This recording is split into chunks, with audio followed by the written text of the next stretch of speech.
Look, I wrote a book and you can too. Part 2. So we left off when the little girl was telling us you can write a nonfiction book, but you need an interesting beginning. You can also write a fiction book. So she says, or a daddy had some children and one day he lost them. This is a fiction because you made it up. Then you write the middle where all the stuff happens. Like, for example, the daddy was worried. He looked everywhere. Where could he have put them? And after that, you write the ending, which comes last. Suddenly, he found them. They were hiding in the closet. He was very happy. The end. If you want to make people cry, you can write a sad ending. For example, unfortunately, he didn't ever find them. He was very disappointed. The end. Always put the end so everybody knows the story's over. If you put to be continued, everybody has to read your next book. Now you have your juice and snack. Ooh, like a writing celebration.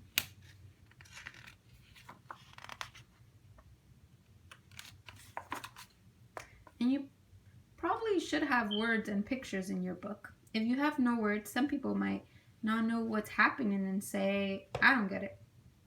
And if you don't even have one picture, then it might send everybody to sleep. So pictures are important. We learned about that last time, remember? Illustrations. When you're finished, you can show your book to your friends. And they might say things like, this baby's not very fascinated, or I think we need more bunnies here. Here's what else they might say. This is during writing celebration when people give feedback.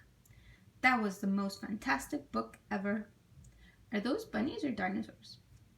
Can there be a lightsaber? That was really long. Then you go away and draw better bunnies and cut the part out about the boring baby just sleeping. Which means you revise it. That's what we're working on this week. We're editing. Which means it gets even better. Now you stick the pages together and make page numbers. You must be able to count.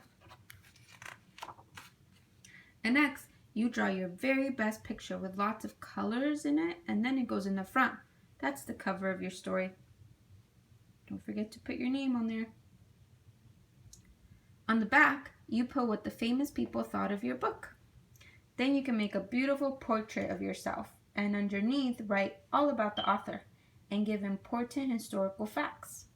We're also working on this. Some of you did it last week.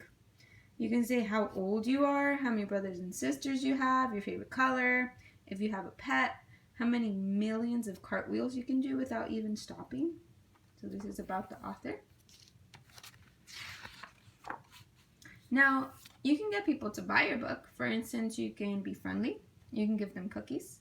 You can let them play with your trucks. You can tie them to a chair. I think she's kidding. And that's how you write a book and be an author. And then you just go back to being a normal person.